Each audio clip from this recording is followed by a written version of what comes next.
Welcome to Okoboji Broadcast, everybody. Start of a sunny day here in the Iowa Great Lakes, leading up to, of course, the 4th of July. We have with us today the CEO and President of the Bedell Family YMCA, Mr. Andrew Fisher, is here with us. Andrew, welcome. Good morning.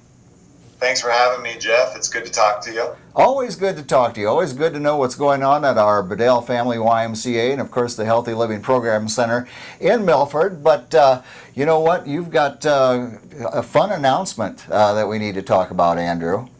Yeah, it's been enjoyable to talk to you yesterday when you were at the facility to say, hey, I have a really positive announcement that we would like to make today. And if we could talk about it, it would be a great platform to use. And so, yes, today we are announcing the Mueske Family Foundation has put a challenge out to our local community for a $100,000 matching contribution to the YMCA of the Okobojis. Wow. This contribution would go to support the organization of the YMCA of the Okobojis, which encompasses Camp Foster, the Bedell Family YMCA, the Milford Healthy Living Program Center, and our two school sites that we serve at Spirit Lake and Okoboji school districts for programming. And this is a timely and thoughtful gift from Dwayne and William Mueske's Families Foundation. Yeah. And we as an organization have been deeply impacted by the COVID-19 pandemic, just as our local area has and our world has. Yeah. And this opportunity presented from them is something that could be a major thing for our organization in terms of the support that we need right now, as we've gone into a summer where, as you know, as a former board member, Jeff, mm-hmm. the summer is a special time for our organization and our area. This summer we were slated to have nearly 3,000 children be impacted by Camp Foster, yes, and numerous more by YMCA programs, as well as our membership and our seasonal guests being impacted by our organization. And a lot of that has unfortunately not been able to happen. Thus, it's created some challenges for us financially. And we've tried to be transparent about that. We don't want to hide the fact that this is affecting us, just as it is with everyone else. And we're so grateful for their family stepping up to say we want to help. We're asking others to join in. With that being said, I want to say thank you to so many that have already done that in certain ways. And I'll give an advanced thank you to those that are going to receive that challenge and help out in that way. And it's not just us. I guess I'm excited to use this platform too to say, if you have a personal connection to a nonprofit, a church, anyone that relies on the support of the community, please continue to support them, have conversations with them, because these are organizations that contribute greatly to the quality of life of living here in the Iowa Great Lakes. Indeed. And I feel strongly about that for our organization. And I'm thankful that there's people that see value in that and are willing to step up in a big way for us. Absolutely. And, you know, we've got so many people that contribute in so many ways, whether they're volunteering or donating funds and so forth and so on. And our nonprofits and you know, of course, families, businesses have been hit by this, but our nonprofits in a normal year can operate on a shoestring budget and still are giving the services and help that they do to people, and this has impacted them. So you're right, whether it's the Bedell Family YMCA, your local church, and I could go on with the number. We have so many nonprofits doing great work in our community to continue to help them. But with the Mueske Foundation, you said it when you said timely and thoughtful. What a time to help out our Bedell Family YMCA, because when you think about all the programming and the scholarships and everything that you do for families throughout our entire region, this couldn't have come at a better time. Yeah, between the Bedell Family YMCA, Camp Foster, there's been a number of things that have challenged us to adapt to this changing world, as well as look at services and things that we've never done before. Yeah. During the time of shutdown, we were a meal distribution site. We were hosting the Dixon County immunization clinics because Right. the hospital needed some space for some changes they needed to make to prepare for COVID. Right. We've hosted numerous blood drives. We have another one coming up here later on, and it's really challenged us to look at different ways to serve our community during this time of need. And I'm thankful for people coming back and simply reaching out and asking, where do you need help? And those are things that I would encourage anybody to ask. Yeah. It doesn't have to be money. It can be time. It can be talent. And those things go a long ways to making big impacts for all of us here in the area and keeping where we live a special place. Yes, it does. So if you would have interest in contributing to that match, making a donation to the YMCA, Camp Foster, organization as a whole, there's a couple ways that you can do it. You can visit our websites. There will be links on there directly to matching the Mueske Family Foundation's contribution. There's also opportunities for you just to visit one of our facilities and simply ask. You can give us a phone call and ask to talk to myself or Cindy Rosa, and we'd be happy to talk with you about a number of different options, whether it's a one-time gift, it's a monthly gift. We want to be flexible in how people want to support us, and more than anything, we want people to know we're grateful for the support. Of course you are. Yep. Time, talent, and treasure. All these things are very valuable to our organizations in the area. Just curious about updates with what's going on at the Y, and I get there as often as I can, and I see some of the updates.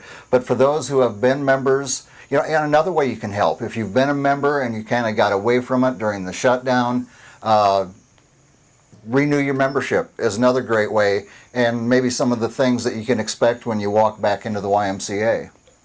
Yeah, it's a great point, Jeff. As we've gone through the shutdowns and reopenings, we have had a fairly significant loss of membership, and I would love to encourage people to come back, see how we've adjusted to that. We have restructured our Bedell facility to accommodate social distancing practices. We have created an infrastructure that will make people feel safe. And as we've started to have people coming back to us, it's one of the things that we're getting positive feedback from in terms of how we've adjusted to make people feel safe in this place. And so if you have questions, concerns on those things, we just encourage you to stop by. Staff wear masks. We do have a lot of sanitation protocols in place. We even give you the opportunity to control some of that yourself, which empowers you to feel safe in that way. Yes. We are going to be opening up some more hours and amenities here after the 4th of July. Okay. Beginning on Sunday, July 5th, we will start to be open on Sundays, noon to 4. Okay. And then we will now be open till 8 p.m. in the evening during the week. And on Saturdays, the Bedell facility will be open from 7 a.m. to 4 p.m. Okay. And so we are expanding hours to allow for more visits, more engagement from our local community, and we'll continue to progress that as we get into the fall. Some of the other programs and amenities that are coming back into play, the skate park will be open beginning on Monday, July 6th. Okay. The Child Watch facility will be open beginning Tuesday, July 7th. And that will have a limited capacity on it just to adhere to social distancing guidelines and helping with that. Right. Our locker rooms are open. We also have the single family changing spaces as well. Right. For those of you who want to use that. We do have our pool open to the public. It is in a new format where you have to pre-register for your lane space. We'll now have, starting on Monday, the opportunity for families to register to be able to have a play space where they can come in with their children and have some time in the pool. We're still doing a registration format. It's on our website, simply so we can control the practices that are going on internally in our pool, and we don't have overcrowding, and make sure that it continues to be a safe environment for all participants that way. Yeah. The hot tub will be open on Monday as well to a limited capacity. And we're just excited to continue to move forward as we can serve our community in a positive way. We realize the summer has created some challenges for us locally, and we've been cognizant of that. We're going to continue to work through that for everyone. Yeah, and I have to applaud some of the steps that you've taken since you reopened the doors, Andrew, and just walking people through when you walk in and you go to your left, you get your towels and you get your spray bottle. Everything's been recycled and cleaned, and you've got the cardio equipment in the main gym there, and then some of the weights, the strengthening down in the family gym, and when I'm in there, I never feel as though I'm crowded, that I have too many people around me. Everything is spaced out so nicely, and spray down the equipment before, again, and I know your crew is cleaning those things continually, but spray down the equipment before you use it, spray it down and wipe it down when you're done, which honestly, I did that before I never heard of COVID. Right. We were encouraging those things before this happened, but you're right, Jeff, when you come into the facility, if you're a new member or a returning member, we'll have some updated things that we'll have you go through to understand our new processes. But yeah, every day that you come in, we're going to give you the tools to clean the areas that you're going to be encountering, your high touch points. As you mentioned, our wellness center has primarily been converted into our cardiovascular space, to where we can now position all of our cardio equipment 6 feet apart, plenty of space to utilize that equipment at full capacity for us in that area. The upstairs weight room that we previously had, we're in transition of that right now. We will be moving that into more of a functional fitness space to accommodate some health and wellness pieces. Okay. And as you had mentioned, the family gym has been renovated into a strength and conditioning area to allow for all of our strength equipment to be put into a large open space that allows people to utilize it in a very safe manner. Absolutely. So those are great points. Some other things that are happening, we're continuing to offer camp this summer. Yes. Not in its traditional form, which is saddening to a number of people. And we understand that camp has been a piece of Okoboji fabric for over 100 years. Yeah. And this summer has been challenging for us, as well as a number of camps around the area and the country. And how do we continue to serve?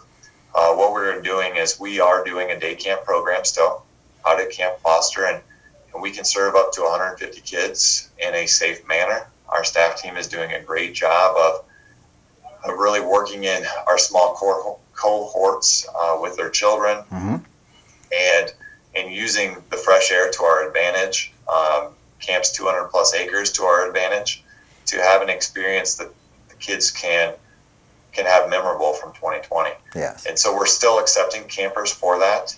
If you have questions, information, requests about what that looks like, I would encourage you to check out any of our social media through Facebook, either for Camp Foster YMCA or the Bedell Family YMCA. You can go to both of our web pages for that to find out information on how you can register for Camp Foster. If you're interested in doing any of donations, volunteering, any of those things, that information is there as well. Very good. Well, Andrew, just thank you to you and your phenomenal staff for continuing to serve the Iowa Great Lakes and the mission of the YMCA, and we encourage people to support you, whether it's through membership or the Mueske Family donation with the matching funds. Many different ways to serve the Y that serves us, and I just want to thank you and everybody there for all you're doing for us. I appreciate it, Jeff, and thank you for what you're doing and keeping us all informed during such a difficult time for everyone.